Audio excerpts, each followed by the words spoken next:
लंका विजय और रावण के वध के पश्चात जब श्री राम, माता सीता और लक्ष्मण अयोध्या लौटे तो संपूर्ण नगर में हर्ष और उल्लास का वातावरण था। राम राज्य की स्थापना के साथ ही हर कोई प्रसन्न था। वानर और राक्षस मित्र अपने अपने स्थानों को लौट गए, परंतु श्री राम ने हनुमान को अयोध्या में रहने का वरदान दिया था। हनुमान, जो अपने प्रभु के प्रति अद्वितीय भक्ति और समर्पण के लिए विख्यात थे, अयोध्या में हर पल राम की सेवा और ध्यान में मग्न रहते थे। हनुमान जी की भक्ति निस्वार्थ और निष्कलंक थी, लेकिन उनके सरल स्वभाव और मासूमियत के कारण कभी-कभी अन्य लोगों को उनका व्यवहार असामान्य प्रतीत होता। इसी से जुड़ा एक प्रसंग है जो भक्ति, समर्पण और प्रेम की चरम सीमा को दर्शाता है। एक दिन श्री राम अपने परिवार के साथ अपने कक्ष में विश्राम कर रहे थे। राम, लक्ष्मण, भरत, शत्रुघ्न और सीता जी सभी एकत्रित होकर आपस में बातचीत कर रहे थे। यह वह समय था जब राम वनवास और युद्ध के कठिन समय के बाद अपने परिवार के साथ शांति और सुकून के कुछ पल बिता रहे थे। हनुमान, जो हमेशा राम की सेवा में तत्पर रहते थे, स्वाभाविक रूप से उनके साथ ही कक्ष में उपस्थित हो गए। उनका स्नेह और समर्पण इतना गहरा था कि वे राम के बिना एक पल भी नहीं रह सकते थे। लेकिन राम के परिवार के अन्य सदस्यों को यह थोड़ा असामान्य लगा। शत्रुघ्न, जो स्वभाव से स्पष्टवादी थे, धीरे धीरे संकेतों में हनुमान जी को कक्ष छोड़ने का आग्रह करने लगे, परंतु हनुमान जी अपनी सरलता के कारण इन संकेतों को समझ नहीं सके। आखिरकार शत्रुघ्न ने कहा, हनुमान, भैया और भाभी को एकांत चाहिए। क्या तुम नहीं देख रहे कि माता सीता ने अपने माथे पर सिंदूर लगाया हुआ है? यह उनके समर्पण और प्रेम का प्रतीक है। इससे प्रभु राम के साथ उनका विशेष अधिकार सिद्ध होता है। तुम यहां क्यों बैठे हो?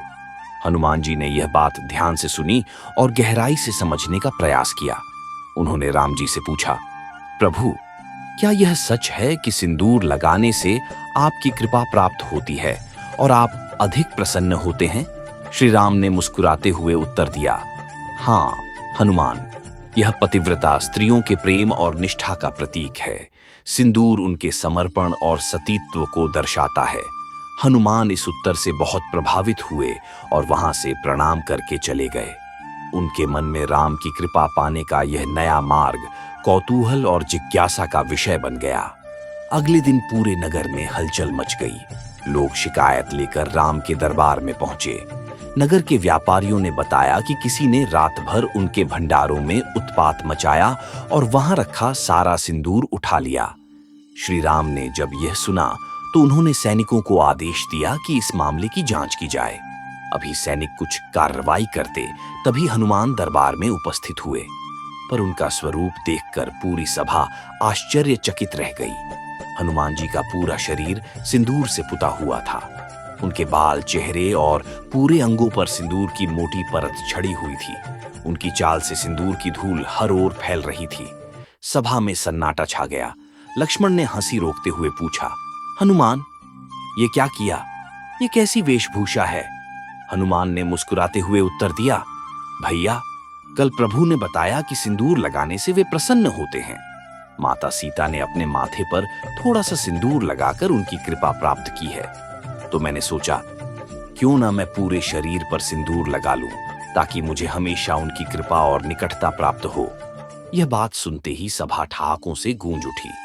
शत्रुघ्न, लक्ष्मण और अन्य दरबारी हंसते हंसते लोटपोट हो गए, लेकिन भरत, जो सदा गहन विचारों में रहते थे, ये देखकर भावुक हो उठे। भरत की आंखों में आंसू थे। शत्रुघ्न ने उनसे पूछा, भैया, सब इस दृश्य पर हंस रहे हैं और आप रो रहे हैं। भरत जी ने कहा, शत्रुघ्न, तुम नहीं समझ रहे। यह दृश्य भक्ति और समर्पण की अद्भुत पराकाष्ठा है। हनुमान जी विद्वान हैं, वीर हैं और शक्तिशाली हैं, लेकिन उन्होंने अपनी विद्वता और सामर्थ्य का त्याग कर केवल राम की कृपा पाने के लिए ऐसा कृत्य किया। हनुमान का यह रूप हमें यह सिखाता है कि प्रभु की सेवा में अहंकार, ज्ञान और शक्ति का कोई महत्व नहीं है। केवल निस्वार्थ प्रेम और समर्पण ही प्रभु को प्रसन्न कर सकता है। उनकी भक्ति हमें प्रेरणा देती है कि राम जैसे आदर्श भगवान को पाने के लिए केवल निष्कलंक भक्ति की आवश्यकता है। भरत ने हनुमान की ओर मुड़कर कहा, हे भक्त श्रेष्ठ, मैं तुम्हें प्रणाम करता हूँ। तुम्हारा समर्पण संसार में अद्वितीय है। जब तक यह पृथ्वी रहेगी, लोग तुम्हारी भक्ति को याद करेंगे। तुम्हारी यह साधना हमें जीवन के हर क्षेत्र में समर्पण का पाठ सिखाती है। श्री राम ने हनुमान जी को गले से लगा लिया। उनकी आंखों में भी प्रेम और गर्व के आंसू थे। इस दृश्य ने सभी को भाव विभोर कर दिया। हनुमान जी और सिंदूर की यह कथा सनातन धर्म में भक्ति और प्रेम के सर्वोच्च उदाहरणों में से एक मानी जाती है।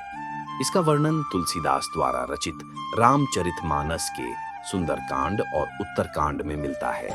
हनुमान चालीसा के कुछ अंश भी उनकी इस निस्वार्थ भक्ति का वर्णन करते हैं। आधुनिक लेख और शोध इस घटना को अलग दृष्टिकोण से देखते हैं। कई विद्वान इसे न केवल भक्ति का प्रतीक मानते हैं, बल्कि इसे समाज के लिए एक संदेश भी बताते हैं।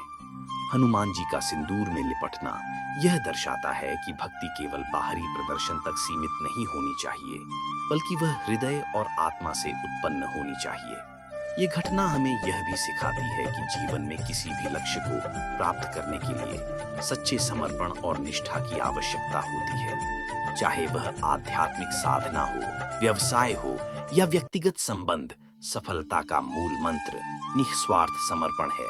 हनुमान जी का सिंदूर प्रसंग केवल एक कहानी नहीं है, बल्कि यह समर्पण और प्रेम का वह चरम बिंदु है जो जीवन के हर पहलू को छू सकता है। हनुमान का यह कृत्य हमें यह भी सिखाता है कि जीवन में सच्ची सेवा और समर्पण का क्या अर्थ है। ये कथा न केवल सनातन धर्म का एक हिस्सा है, बल्कि हर उस व्यक्ति के लिए प्रेरणा है जो अपने जीवन को भक्ति और प्रेम से समर्पित करना चाहता है। जय श्री राम, जय श्री हनुमान।